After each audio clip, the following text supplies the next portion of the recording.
चलिए आप लोग ज्वाइन हो गए।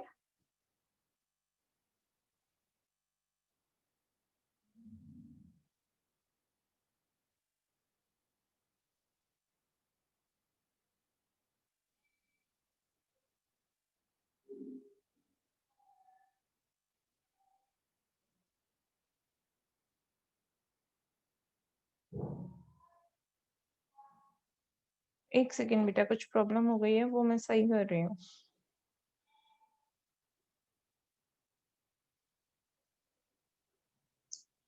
चलिए बाद में देख लूंगी।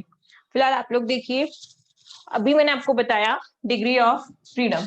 ठीक है, तो डिग्री ऑफ फ्रीडम होता क्या है? देखिए, डिग्री ऑफ फ्रीडम में बेटा आपको पता है किसी भी पार्टिकल को एक्सप्लेन करने के लिए एक पोजीशन वेक्टर की जरूरत होती है या नहीं? किसी भी कोई पार्टिकल है, मान लो, उस पार्टिकल को, उस पार्टिकल की पोजीशन के बारे में पता करने के लिए हमें उसके पोजीशन वेक्टर की जरूरत होती है, नीड होती है कि नहीं? और पोजीशन वेक्टर को शो किससे करते हैं? आर से, जिसमें कौन कौन से फैक्टर वेरिएबल्स होते हैं? एक्स वाई जेड होते कि नहीं होते? तो वहां क्या है, आपके कोऑर्डिनेट आ रहे हैं, उन कोऑर्डिनेट्स के थ्रू हम किसी पार्टिकल की पोजीशन के बारे में पता कर रहे हैं। तो जितने कोऑर्डिनेट हमें चाहिए उस पार्टिकल को पोजीशन को डिफाइन करने के लिए, मैंने क्या कहा, उस पार्टिकल की पोजीशन को डिफाइन करने के लिए जितने कोऑर्डिनेट चाहिए, जैसे कि आपको पता है आर में अगर हम 3 डायमेंशनल लें तो 3 डायमेंशनल में 3 कोऑर्डिनेट चाहिए, एक्स वाई जेड। तो जो 3 कोऑर्डिनेट हैं वो उस पार्टिकल के लिए डिग्री ऑफ फ्रीडम कहलाते हैं। क्यों? क्योंकि उस पार्टिकल को डिफाइन करने के लिए आपको 3 कोऑर्डिनेट सिस्टम्स की जरूरत है कि नहीं? तो जब जितने किसी भी चीज को एक्सप्लेन करने के लिए जितने कोऑर्डिनेट सिस्टम की आपको जरूरत होती है, नीड होती है, जिसकी वजह से आप उसकी पोजीशन के बारे में एक्सप्लेन कर सकते हैं, वो कोऑर्डिनेट सिस्टम जितना होता है, जैसे कि मान लो 3 है तो 3 is the degree of freedom of for this particle. ठीक है, तो ये होती है आपकी डिग्री ऑफ फ्रीडम।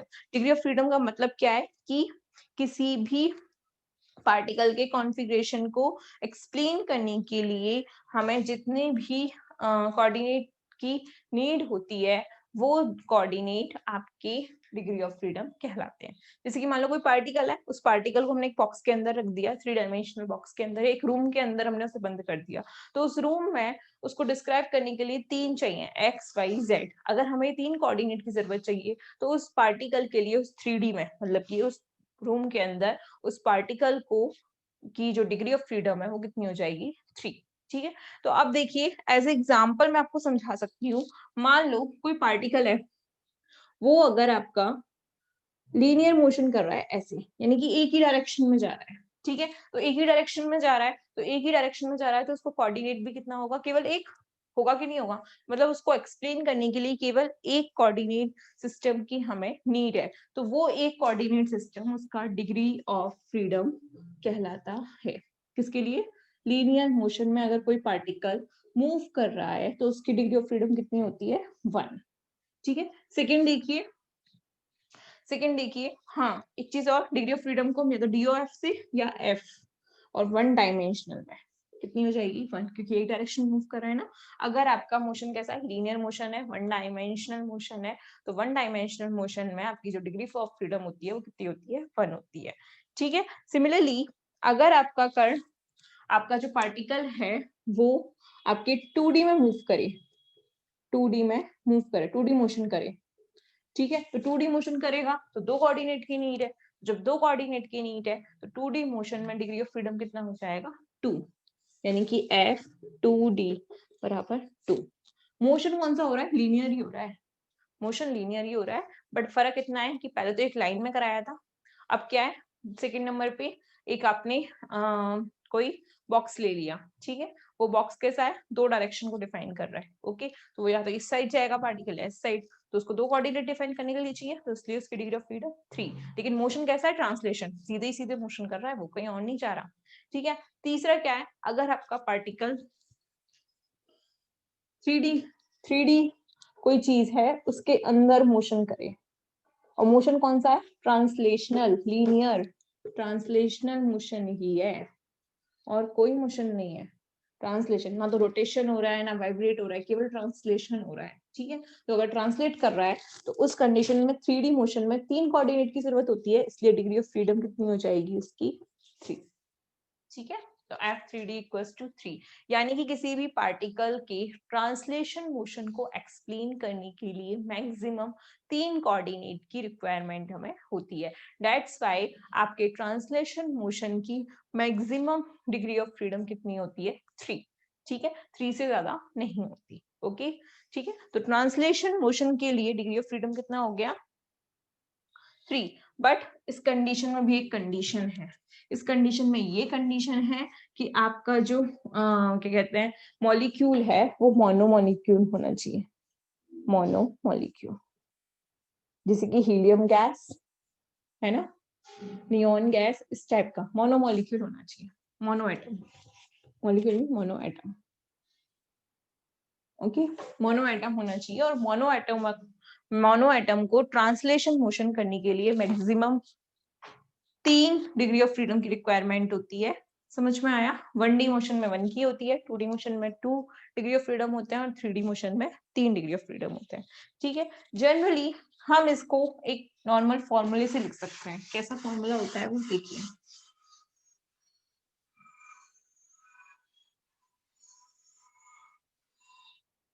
फॉर्मूला होता है बेटा आपका ऐसे, देखिए डिग्री ऑफ फ्रीडम निकालने का फॉर्मूला ट्रांसलेशन मोशन के लिए 3n माइनस के। क्या होता है 3n माइनस के। आपकी में जो मोशन है वो केवल ट्रांसलेशन है, वाइब्रेशन और रोटेशन आपके सिलेबस में नहीं है। तो आपको केवल ट्रांसलेशन मोशन के लिए आपको degree of freedom find out करनी है। अब देखिए एज ए एग्जाम्पल, यहाँ n और k है क्या, पहले तो ये पता होना चाहिए। n equals to number of molecule, n equals to number of molecule and k equals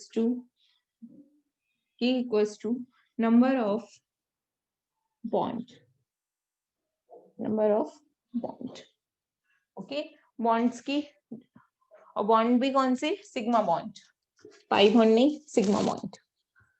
ठीक है, नंबर ऑफ बॉन्ड, और बॉन्ड भी कौन से आपके, सिग्मा बॉन्ड। ठीक है, तो सिग्मा बॉन्ड है। अब देखिए सबसे पहले फॉर, अब हम प्रूव करेंगे कि ये फॉर्मूला सही है या नहीं है। फॉर मोनो एटॉमिक, और मोनो एटॉमिक, तो मोनो एटॉमिक में देखिए जैसे कि हीलियम है, ओके, ठीक है, नियॉन है, ओके। तो इसमें देखिए आपके नंबर ऑफ मॉलिक्यूल्स कितने हैं, 1 है कि नहीं, नंबर ऑफ मॉलिक्यूल्स कितने हैं 1, और नंबर ऑफ मॉलिक्यूल्स 1 है, एंड के सिग्मा बॉन्ड, बॉन्ड कितने हैं 0, क्योंकि कोई बॉन्ड ही नहीं है। तो यहाँ पे रखिए डिग्री ऑफ फ्रीडम में, ये मोशन कैसा है 3D मोशन है। ठीक है, 3D मोशन है क्योंकि गैस है, गैस तो 3D मूव करेगी, गैस तो 3D मूव करेगी। तो 3, n की वैल्यू 1 माइनस k की वैल्यू 0। देखिए गैस, गैस क्या है 3D है, गैस 3D है और मोनो एटॉमिक भी है, तो उसके लिए डिग्री ऑफ फ्रीडम 3। मैंने पहले ही बताया था 3D में आपको मैक्सिमम ट्रांसलेशन मोशन करते टाइम किसी भी मॉलिक्यूल के लिए डिग्री ऑफ फ्रीडम 3 होते हैं। तो ये आपके आ गए डिग्री ऑफ फ्रीडम 3। ठीक है, आगे देखिए, ये तो था मोनो एटॉमिक के लिए। दूसरा देखिए,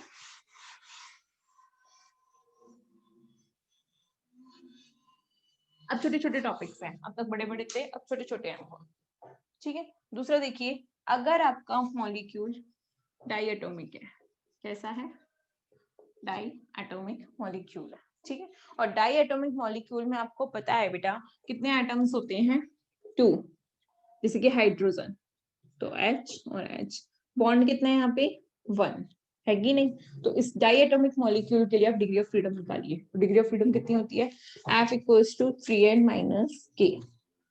तो 3, n कितना है 2, k 1, तो 3 2 6 माइनस 1 इक्वल्स टू 5। कितने डिग्री ऑफ फ्रीडम आ गए इसके लिए 5। ठीक है, डेट मीन आपके डाइएटॉमिक मॉलिक्यूल के लिए डिग्री ऑफ फ्रीडम की वैल्यू कितनी होती है 5। ठीक है, तो आपको आपको डाइएटॉमिक पता चल गया और आपको मोनोएटॉमिक पता चल गया। नेक्स्ट है आपका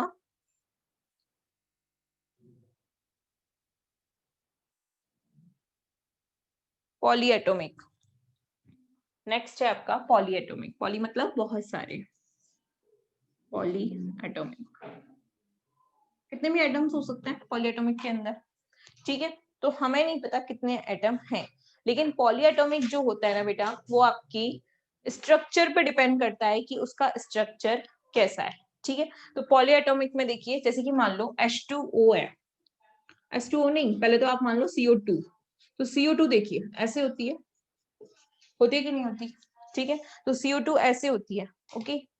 और यहाँ पे ये कैसी है आपकी, लीनियर। कैसी फॉर्म है, लीनियर।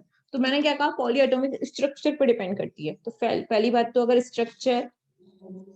स्ट्रक्चर कैसा है, लीनियर है, ओके। अब लीनियर है तो यहाँ देखिए नंबर ऑफ मॉलिक्यूल्स कितने हैं, 3, 1 2 3 है कि नहीं।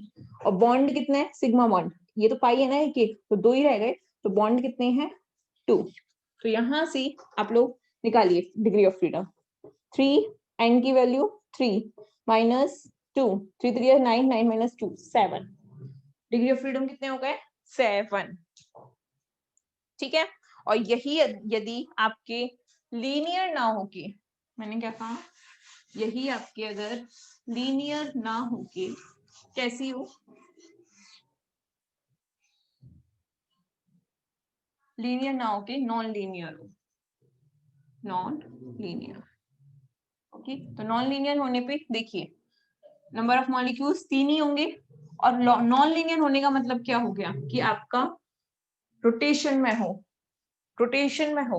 तो रोटेशन में मतलब उसके जो बॉन्ड होंगे बेटा वो 3 होते हैं, ठीक है। तो इस कंडीशन में F इक्वल्स टू कितना आ गया, 3n माइनस के।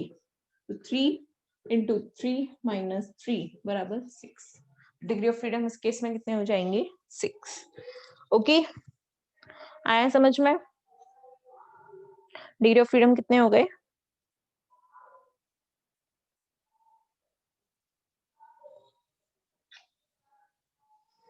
6, ठीक है।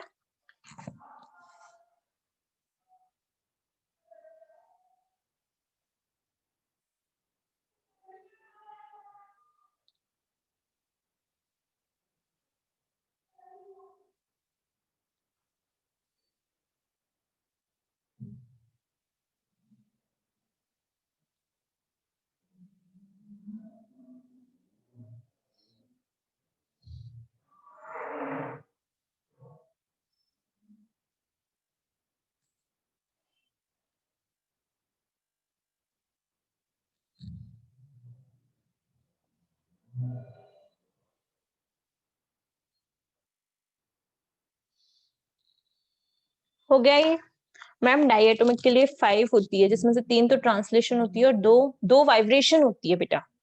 आपका जब मॉलिक्यूल डाइएटोमिक है ना, तो नहीं रोटेशन होती है, क्योंकि वाइब्रेट नहीं करता, वो रोटेट करता है। अच्छा डाइएटोमिक है ना, नहीं ट्राइएटोमिक में रोटेशन होता है, वाइब्रेशनल होती है, कंफर्म वाइब्रेशनल होती है। 3 तो आपके ट्रांसलेशन होती है और 2 वाइब्रेशनल होती है। मोशन केवल 3 टाइप का ही होता है, ट्रांसलेशन, वाइब्रेशन और रोटेशन। तो वो मैं आपको बता चुकी हूँ कि अगर 3 तो ट्रांसलेशन फिक्स है ही है, अगर किसी में 3 से ज्यादा आती है ना, तो वहां 3 तो आपकी ट्रांसलेशन फिक्स है ही है, बाकी की बची रोटेशन और वाइब्रेशन में कन्वर्ट हो जाती है, ठीक है।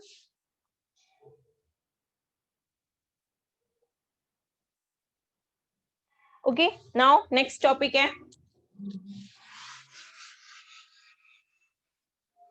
नेक्स्ट है आपका, क्योंकि रोटेशन कब हो सकता है, देखो अगर ट्राई एटॉमिक है ना ऐसे, तो रोटेशन यहाँ ओ आ जाए, फिर ये ओ आगे चला जाए, फिर ये पीछे से जाए, तो यहाँ रोटेशन हो सकता है। लेकिन अगर डाई एटॉमिक है, तो डाई एटॉमिक में तो आपको पता है केवल वाइब्रेशन ही होगा, रोटेशन तो हो ही नहीं सकता, ठीक है। तो वहां क्या हो जाएगा आपका, वाइब्रेशन, ओके।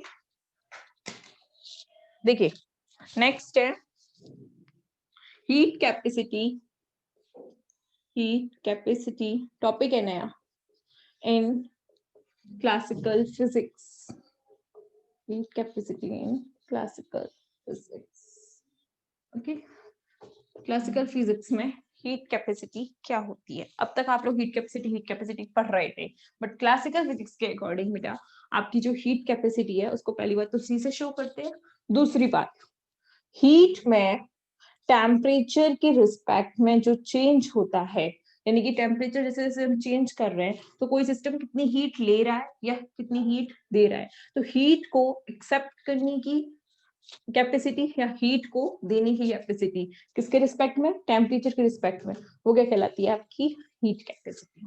क्या कहलाती है, हीट कैपेसिटी। तो टेम्परेचर के रिस्पेक्ट में हीट में चेंज होना known as heat capacity. The change in heat with respect to temperature is known as heat capacity in classical physics. Okay, तो heat capacity क्या होती है, टेम्परेचर के रिस्पेक्ट में हीट में चेंज होना is known as heat capacity. ठीक है, अब देखिए क्लासिकल फिजिक्स में आपकी हीट कैपेसिटी टू टाइप से होती है। फर्स्टली होती है एट कांस्टेंट वॉल्यूम। अगर आपका वॉल्यूम क्या है, कांस्टेंट है, तो एट कांस्टेंट वॉल्यूम पे कैसे दिखाओगे, CV वॉल्यूम कांस्टेंट है, del Q over del T at constant V। Okay, similarly second होती है एट कांस्टेंट प्रेशर। एक प्रेशर पे भी होती है क्लासिकल में, तो प्रेशर ये हो जाएगा del Q over del T at constant P। तो मैंने क्या कहा, एक कांस्टेंट वॉल्यूम पे और एक कांस्टेंट प्रेशर पे दो टाइप की आपकी हीट कैपेसिटी अवेलेबल होती है इन क्लासिकल फिजिक्स में। ठीक है, आगे देखिए, अब CP और CV में हमें रिलेशन ज्वाइन करना है कि CP और CV है क्या। ठीक है, तो देखिए आपको ये तो पता चल गया CP है एक CP है, बट इन दोनों में रिलेशन क्या है हमें कैसे पता चलेगा। ठीक है, तो देखिए इन दोनों के रिलेशन को एक्सप्लेन करने के लिए इसको इक्वेशन नंबर फर्स्ट, इसको इक्वेशन नंबर सेकेंड एंड इसको इक्वेशन नंबर थर्ड। ओके, तो आगे देखिए,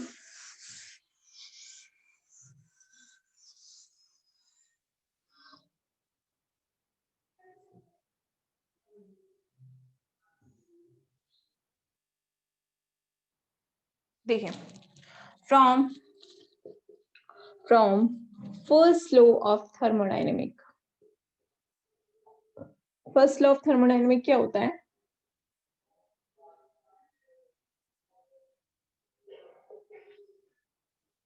dq बराबर du प्लस pdv। होता है कि नहीं होता, dq बराबर du plus pdv at constant volume. At constant volume पे क्या होगा, v equals to constant, so dv is equal to 0। हम निकाल क्या रहे हैं, बॉयल्स लॉ। कौन सा लॉ, बॉयल्स लॉ। और बॉयल्स लॉ का मतलब क्या होता है, CP और CV में रिलेशन फाइंड आउट करना। CP एंड CV इन दोनों के बीच में रिलेशन को फाइंड आउट करना बॉयल्स लॉ कहलाता है। ठीक है, तो देखिए dv जब 0 रखेंगे तो यहां से क्या आएगा, dq बराबर du आएगा कि नहीं आएगा, dq बराबर du। तो देखिए आपकी जो इक्वेशन नंबर सेकंड थी एट कांस्टेंट वॉल्यूम पे क्या थी, CV equals to dq upon dt at constant v। तो यहाँ पे dq की जगह क्या लिख दोगे आप, du, तो du upon dt at constant v। Okay, तो CV कितना आ गया, dq upon du upon dt at constant v आ गया। ठीक है, अब देखिए from ideal gas equation, ideal gas equation क्या होती है, PV इक्वल्स टू RT होती है कि नहीं, PV इक्वल्स टू RT। ठीक है, तो यहां से आप लोग वैल्यू निकालिए PdV की। ठीक है, PdV की जब आप वैल्यू निकालोगे तो कितनी आएगी, देखिए PdV एट कांस्टेंट प्रेशर पे, क्योंकि हमारा कांस्टेंट वॉल्यूम वाला तो काम हो गया, एट कांस्टेंट प्रेशर। ओके, तो ये हो जाएगा RdT। ठीक है, तो देखो प्रेशर तो कांस्टेंट था इसलिए प्रेशर के रिस्पेक्ट में होगा नहीं, dV हो गया, तो PdV इक्वल्स टू RdV। तो आप देखिए इसमें फ्रॉम फर्स्ट लॉ dq बराबर du प्लस इसकी जगह क्या लिख दोगे आप, RdT। ठीक है, अब dt से आप डिवाइड कर दीजिए तो ये हो जाएगा dq upon dt du upon dt plus r, यही होगा। तो देखिए dq अपॉन dt है ना, आपको पता है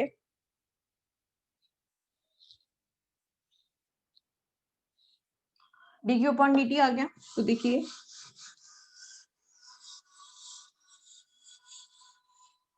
cp बराबर कितना होता था, आपको पता है dq अपॉन dt, यही तो होता था।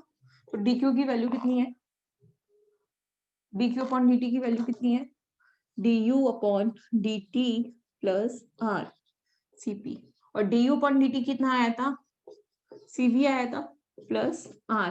तो यहां से cp minus cv is equal to r।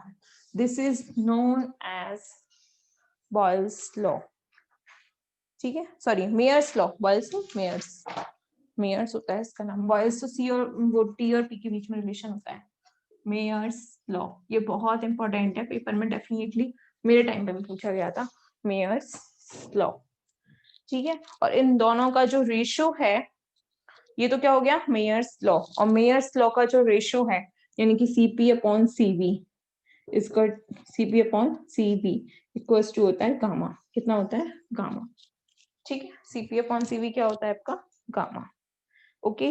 तो यहाँ मैंने आपको बताया, एक तो मेयर्स लॉ बताया है, एक आपको डिग्री ऑफ फ्रीडम बताई है, और एक आपको मैंने रेशियो बताया है सीपी अपॉन सीवी, वो क्या होता है गामा के इक्वल होता है, ठीक है।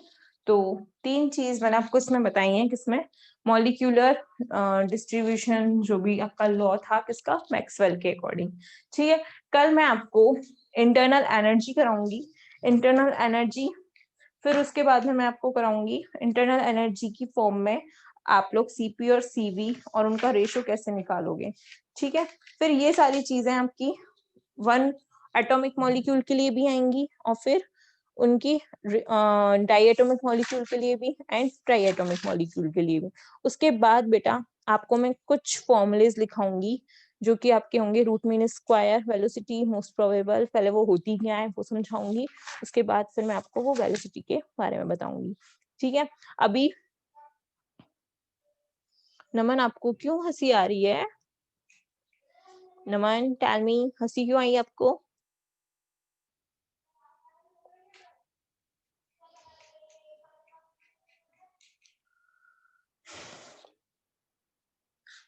चलिए फिर ऐसा करते हैं, कल मिलते हैं, ओके, बाय बाय।